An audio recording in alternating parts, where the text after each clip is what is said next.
Salve amici, buongiorno, benvenuti al corso di italiano, sono Gerard. Allora, bienvenue à tout le monde, bienvenue à tous, chers amis, cari amici. Donc, au cours d'italien, apprendre l'italien en 100 jours. Oggi facciamo la 20ª lezione.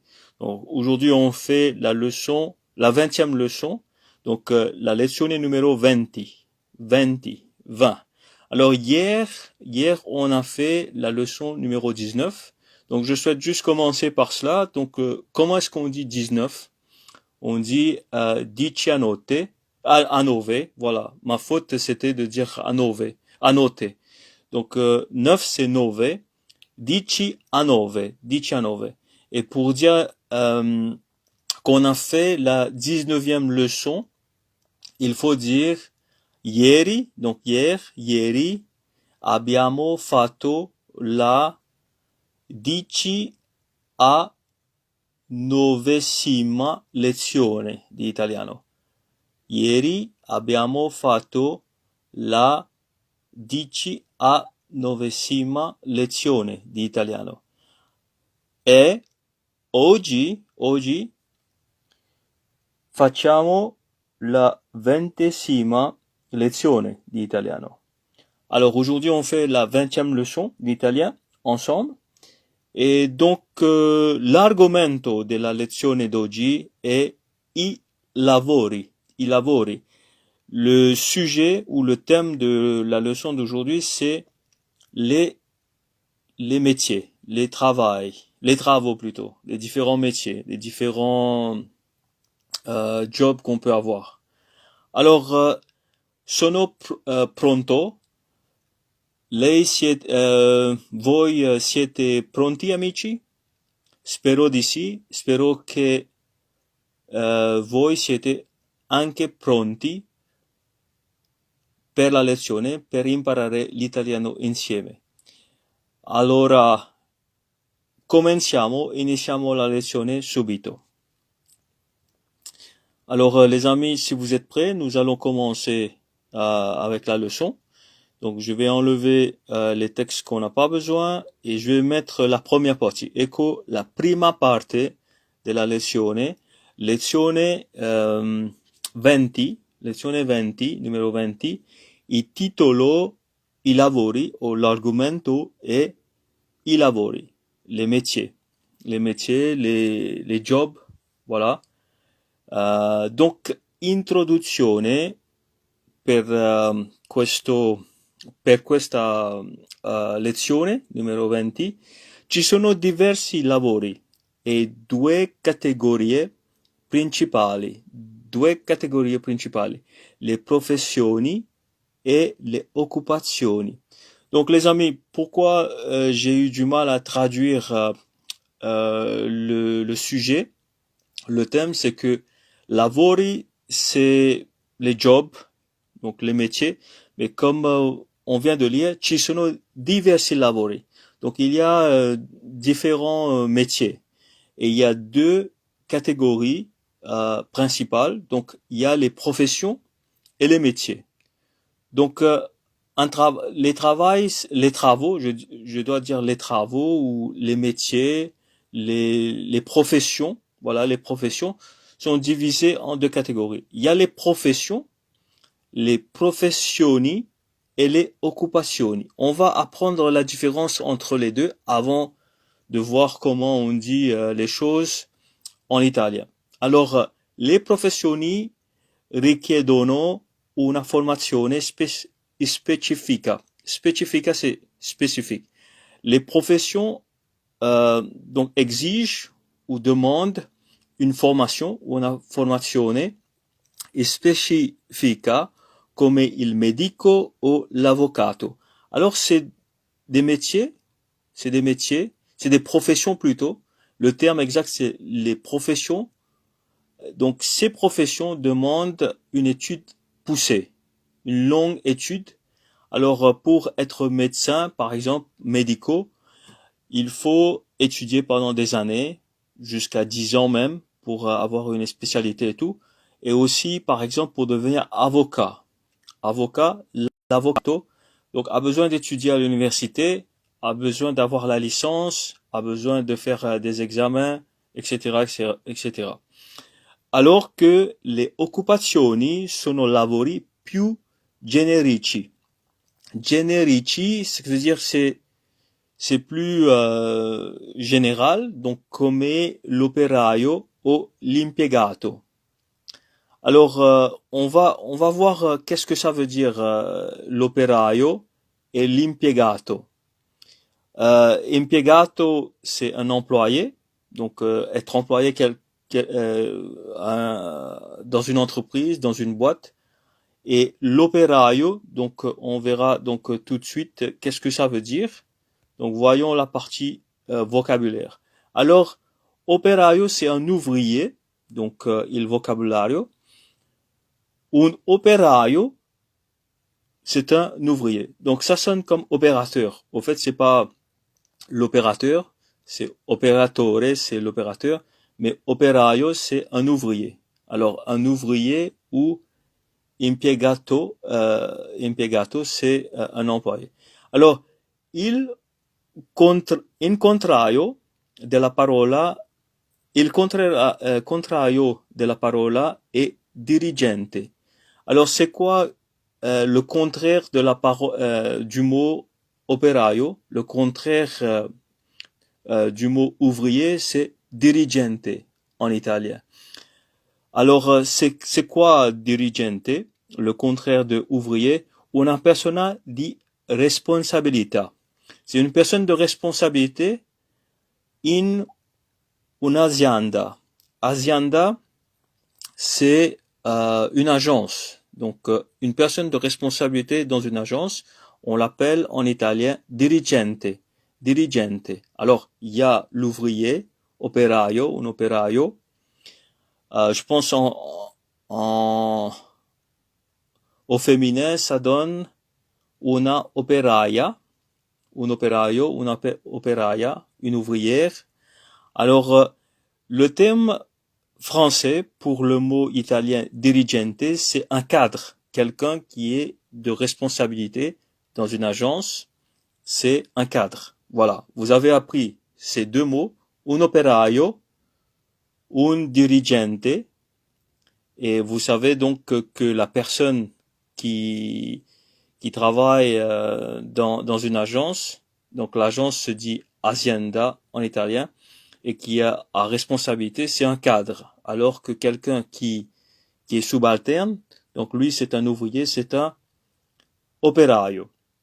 Très très bien. Alors, quelqu'un qui est employé, donc quelqu'un qui est employé pour faire un travail, donc il est assigné à un poste de travail, on l'appelle un employé en français. Mais en italien, ça se dit un impiegato. Impiegato. Alors, un impiegato, c'est quelqu'un qui est employé par quelqu'un, par une azienda, par exemple. Ok? Alors, l'antonimo de la parola impiegato è datore di lavoro. Datore di lavoro. Au capo. Alors, l'antonyme du mot employé, c'est littéralement traduit, c'est donneur de travail. Ou le boss, le patron. Capo, c'est le patron. Alors, datore di lavoro, dare, c'est donner, datore, c'est donneur. Alors, donneur de travail, c'est votre employé. Votre employeur, pardon. L'employé et l'employeur. Celui qui emploie, c'est l'employeur. Celui qui est employé, c'est l'employé. Alors, on a vu impiegato et datore di lavoro, ou tout simplement capo, patron, le patron. Alors, on a vu aussi dans le texte, abbiamo veduto anche la parola che è anche un verbo, donc c'est un verbe, richiedere, alors qui demande ou qui requérir, qui requiert, ok, qui demande, qui requiert, qui exige. Alors par exemple, on a vu Donc un métier et une profession. Une profession requiert ou exige des longues études, des longues études. Alors c'est ça, richiedere, richiedere, demande, exige, requérir. Voilà. Una professione, c'est une profession, una professione, un'occupazione, c'est un métier. Professione, occupazione, ok? Un lavoro, c'est un travail, un lavoro. Aujourd'hui, oggi, impariamo i lavori. On apprend les différents métiers, les différentes professions, les différents travaux, on va dire. Donc j'aime pas trop le mot travaux puisque c'est pas vraiment je pense le terme à utiliser. Les différents métiers, les différentes professions. On n'utilise pas travaux ici. D'accord? Je m'excuse. Alors ça c'est pas du bon français. Et donc un emploi en italien se dit un impiego. Un impiego. Donc employé c'est un impiegato. Impiegato. Donc employé. Un emploi c'est impiego. Un impiego. Ok? Les emplois, alors c'est i impieghi. C'est pas impieghi, donc il faut mettre un H, donc pour faire le gui, je pense. Voilà. Alors, ça c'est fait, les amis. Nous allons voir la deuxième partie maintenant. On va commencer par le premier métier. Et donc, impariamo i lavori. Apprenons les métiers, les professions, insieme, donc ensemble. Cominciamo. L'insegnante. L'insegnante, c'est l'enseignant, l'insegnante. Alors, il y a aussi le mot il professore, la professoressa. Il professore, la professoressa. Donc, c'est les professeurs. Le professeur. Donc, en français, je pense qu'on dit pas la professeuse. Ça se dit pas. Mais en italien, il y a un mot pour le genre féminin. Alors, on dit professoressa. La professoressa. Il professore, la professoressa. Ok. Alors, quelle est la différence entre les deux? Qual è la differenza tra queste due parole, il professore e l'insegnante? Alors, professore e insegnante sono usati spesso come sinonimi. Alors, spesso ça veut dire souvent. Donc le terme professeur et enseignant sont souvent utilisés comme synonymes, come sinonimi, come synonyme. Ma, cependant, professore è più comune nelle scuole superiori et all'università. Alors, mais le terme professeur est plus commun dans les écoles supérieures ou à l'université. Nelle scuole superiori, ok? E all'università. All'université. Che fa l'insegnante? Io voglio fare una domanda a voi, amici. Che fa l'insegnante? Alors, fa c'est que fait, c'est fare, le verbe fare. Che fa, que fait l'enseignant? L'insegnante insegna gli studenti. L'insegnante insegna gli studenti. Donc on n'a pas encore vu les articles, ça viendra les amis. Donc gli studenti c'est le pluriel de lo studente, gli studenti, ok? Alors ici on a le verbe insegnare qui veut dire enseigner. L'enseignant enseigne, l'insegnante insegna, ok? Voilà, ça je pense que vous avez tout compris. Et je vais juste enlever ça et mettre la suite maintenant. On va passer à la deuxième partie pour le métier de l'enseignant. Alors l'enseignant c'est pas un métier, au fait c'est une profession. Donc puisque ça requiert justement, ça exige des études universitaires. Donc voilà. L'insegnante spiega le lezioni, assegna i compiti, corregge i compiti e prepara gli studenti per gli esami. Alors, que fait l'enseignant? On a vu que l'insegnante insegna gli studenti, mais plus exactement, l'insegnante spiega le lezioni. Spiega, c'est explique les leçons. Assegna et compiti. Compiti, c'est les devoirs. Donc, assegna, c'est le verbe assigner. Donc, c'est donner. On va dire donner. Alors, corregge, corrige aussi, i compiti. Donc, donne et corrige les devoirs. Et prepara. Alors, l'insegnante prepara gli studenti per gli esami. Alors, l'enseignant prépare les étudiants pour les examens. Voilà le rôle de l'enseignant. L'insegnante lavora a scuola. L'insegnante lavora a scuola. Lavorare, c'est le verbe travailler. Un lavoro, c'est un travail. Lavorare, c'est le verbe travailler. Alors, l'insegnante lavora a scuola, all'università, al liceo, in un istituto. Alors ici c'est assez difficile de dire si on n'est pas, on parle pas l'italien couramment puisque istituto, c'est pas comme institut. Institut c'est facile de dire institut. Istituto c'est un peu dur. Alors je dois l'admettre. Alors l'insegnante lavora a scuola, all'università, al liceo, in un istituto privato o anche online. Ok? Donc, qu'est-ce que ça veut dire? C'est travail à l'école, à l'université, au lycée, dans un institut privé ou encore sur le net, en ligne. Alors, le vocabulaire à retenir, chers amis, donc il vocabulario du texte, c'est il verbo spiegare.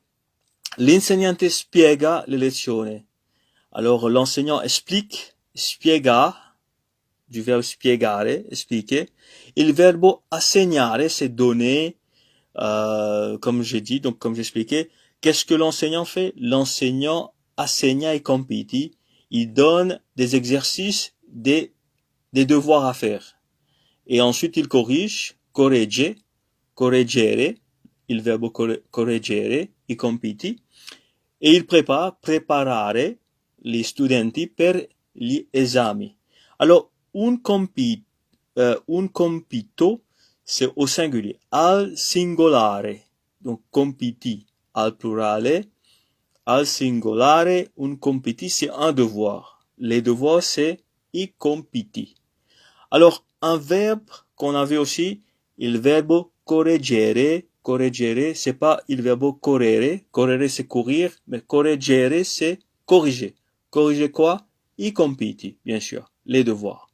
Voilà les amis, donc nous avons vu donc la première profession de cette leçon. Nous allons voir encore quelques autres leçons avant de terminer la leçon d'aujourd'hui. Alors voyons maintenant la profession du médecin. Il medico. La medica, je devrais écrire ici. Donc il y a une petite faute. Je m'en excuse. Mi dispiace. C'è un errore, cari amici. Allora, facciamo la correzione. Io correggio l'errore. Subito. È fatto adesso. È fatto. La correzione è fatta. Il medico, la medica, le médecin. Le médecin, c'est celui qui soigne. Alors, il y a un terme aussi qui est employé, donc il dottore, la dottoressa. Tout comme pour l'insegnante, il y a aussi il professore, la professoressa. Ici aussi, on a des termes employés, des titres pour le genre féminin. Donc, il medico, la medica. Il dottore, la dottoressa. Le docteur. Docteur en médecin, bien sûr. Alors, en médecine, pas en médecin, excusez-moi. Le docteur en médecine. Voilà, il dottore. Alors, che fa il dottore? Alors, esattamente che fa il dottore? Exactement, que fait le docteur? Il dottore prende cura dei pazienti o cura i malati. Alors, qu'est-ce qu'il fait le docteur? Che fa il dottore? Il prend soin. Alors, le docteur prend soin des patients, dei pazienti. Il dottore prende cura. Cura, c'est soin. Prende cura, c'est prendre soin. Ok? Prende cura, c'est prendre soin. Ok? L'espressione vuole dire prendre soin in francese. Il dottore prende cura dei pazienti o cura ou soigne les malades. Cura i malati. Una persona malata, voilà, è un paziente. Alors, paziente, c'est un patient. Un malato ou una persona malata, c'est une malade. Alors, ici, nous allons continuer la lecture. Continuiamo con la lettura. E il medico cura i malati, fa diagnosi, ok? Il medico o il dottore cura i malati, fa diagnosi, prescrive medicine e lavora in ospedale o in uno studio medico. Alors là, c'est une description. Una descrizione del lavoro di dottore. Ok? C'est une description. Alors, il soigne les malades, il fait des diagnostics. Alors, fa diagnosi, des diagnostics. Prescrive medicine, donc il prescrit des médicaments, medicine, et lavora, dove lavora il dottore, où travaille le médecin ou le docteur. Alors, il dottore lavora in ospedale. Ospedale, c'est l'hôpital. Ospedale o in uno studio. Uno studio, c'est pas un studio, c'est uno studio medico, dans un cabinet médical. En d'autres mots. C'est pas un studio, mais c'est un cabinet. Et ils disent studio medico, qui. Allora, bravissimo amici. Continuiamo. C'è una parte piccola di vocabolario per questo testo. Allora, c'è il verbo curare, soigner, curare, il verbo curare. Il dottore cura dei pazienti. Alors, il soigne des patients. Ok? Voilà, cura i malati. Voilà, curare, c'est le verbe à l'infinitif. Alors, bravo les amis, on continue. Je pense qu'on va maintenant voir un métier qui est le cuisinier. Le cuisinier n'exige pas des longues études. On peut devenir cuisinier après un cours d'un an ou même moins. Alors, il cuoco, la cuoca, c'est le cuisinier, ou on dit pas la cuisinière c'est le four, la cuisinière, c'est pas la même chose. Alors, pour la femme, pour l'homme, on dit le cuisinier. C'est pas la cuisinière, c'est là où on fait à manger. D'accord? Alors, le chef ou la chef, on peut aussi appeler le chef. Voilà, c'est le chef, celui qui fait la gestion de la cuisine, qui organise tout dans une cuisine. Donc, le ou la chef. Pour un homme, per un hombre, si chiama lo chef. Per una donna, si chiama la chef. Le chef ou la chef. Voilà. Alors, in cucina, lo chef è la responsabile della brigata. Brigata, c'est une équipe, hein. La brigade de pompiers, par exemple. Mais là, on dit della brigata et della creazione del menu. Alors, le rôle de chef, c'est justement d'être le responsable. Essere la responsabile della brigata in cucina e della creazione, la création del menu, du menu. Mentre, alors que il cuoco cucina, ma non è il capo, il n'est pas le patron. Il cucina, cucina c'est il cuisine, mais n'est pas le patron de la cucina. Alors voilà la différence, les amis, entre un cuisinier et le chef. Le chef, c'est vraiment le chef, c'est vraiment le patron dans la cuisine, c'est lui qui dirige. C'est lui le boss, alors que il cuoco, c'est un cuisinier. Donc dans des cuisines, ils peuvent avoir plusieurs cuisiniers, mais le chef cuisinier, c'est lui qui est le patron. C'est le chef. Voilà.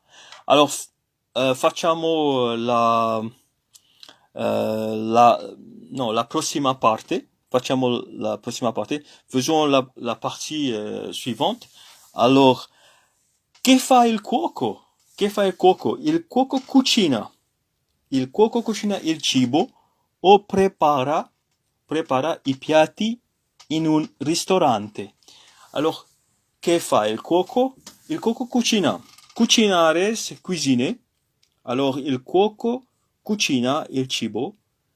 Et donc, ou prépare des plats. Prepara i piatti in un ristorante.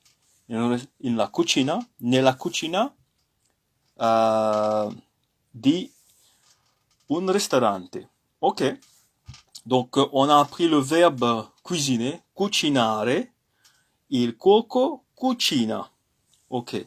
Il cuoco prepara i pasti, donc les pâtes.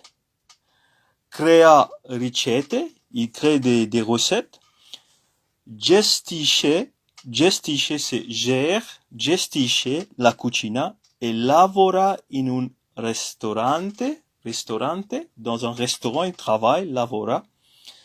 In un albergo, un hôtel on dit, je pense. Non, un hôtel, je pense qu'on dit. Un hôtel, on peut aussi dire un hôtel, je pense. Voilà. O in una mensa. Alors, ou dans une cantine. Voilà. Donc, on a la partie il vocabulario. Et donnez-moi une seconde. Vocabulaire, il vocabulario. Il verbo creare. Creare, c'est le verbe créer. Il cuoco crea ricette. Donc, il crée des recettes. Ricette. Una ricetta, due ricette. Une recette, deux recettes. Una ricetta, due ricette. Ok? Il verbo gestire, c'est gérer.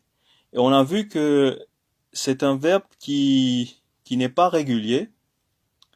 Et donc, ça se conjugue différemment. Alors, io gestisco. Et tu gestisci. Lui, il cuoco lui. Alors, il gestisce. Voilà. C'est pas un verbe régulier. Faites attention. Gestire, gérer. Et le mot un albergo, c'est un hôtel. Je pense qu'on dit un hôtel. C'est moi, je pense. Je pense qu'on dit un hôtel en français. Una mensa, une cantine. Donc là, il y a pas mal de choses que j'aimerais corriger. Un hôtel, dans une hôtel. Je pense qu'on dit une hôtel, hein. C'est pas. Peut-être vous pouvez me corriger, hein, les gars. Mais une cantine, c'est pas una cantine. Et j'ai tenu aussi, donnez-moi juste une seconde, j'ai tenu aussi à mettre una cantina. Alors ça, c'est un faux frère, je sais pas comment on dit ça. C'est un mot qui ressemble à quelque chose qu'on connaît. C'est pas un cognate. En anglais, on dit cognate. C'est false friends. En anglais, on dit false friends. C'est un faux ami. Alors, une cantine. En italien, ça se dit una mensa. Mais una cantina, c'est la cave. Una cantina di vino, ad esempio. À l'exemple de une cave de vin. Voilà. Faites attention, les amis. Una cantina, c'est pas une cantine. c'est une cave. Alors, si on vous dit allons à la cave, n'y allez pas si vous voulez pas. Donc, n'allez pas à la cantina. Allez à la mensa pour manger. Alors voilà, ça c'est un peu à la rigolade. C'est une plaisanterie. Et on va continuer, les amis. Et je pense que, au fait, on va s'arrêter là. Je ne souhaite pas faire la leçon devenir trop longue. Je pense qu'on a bien travaillé et on va garder l'autre métier pour la prochaine fois. Alors, je vais donc m'arrêter là et peut-être que je peux aussi, voilà, je vais m'arrêter là tout simplement. Je vais vous remercier, les amis. Donc, je vous remercie. Donc, grazie a lei. Alors, grazie a lei. Pas a lei, pardon, a voi, puisque lei c'est vous, une seule personne, mais voi c'est au pluriel. Allez, grazie a voi. E donc la lezione è adesso comment dire. Donc là je suis un peu perdu.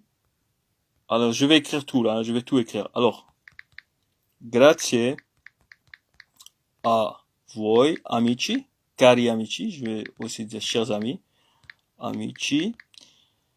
Et donc amici, voilà. Finalement j'arrive à le faire. Alors la lezione è finita. La lezione d'oggi è finita. Alors, è fini. Alors, ci vediamo alla prossima lezione. Alors, quelle sera la prochaine leçon? Quel numéro? Numéro 21. 21. Ok, je vais écrire 21. 21. Ok. Voilà, je mets ça ici pour vous, les amis. Et je vous dis arrivederci. Je vous dis arrivederci. Et je vous dis buona giornata a tutti. Voilà, buona giornata a tutti, amici. Ciao!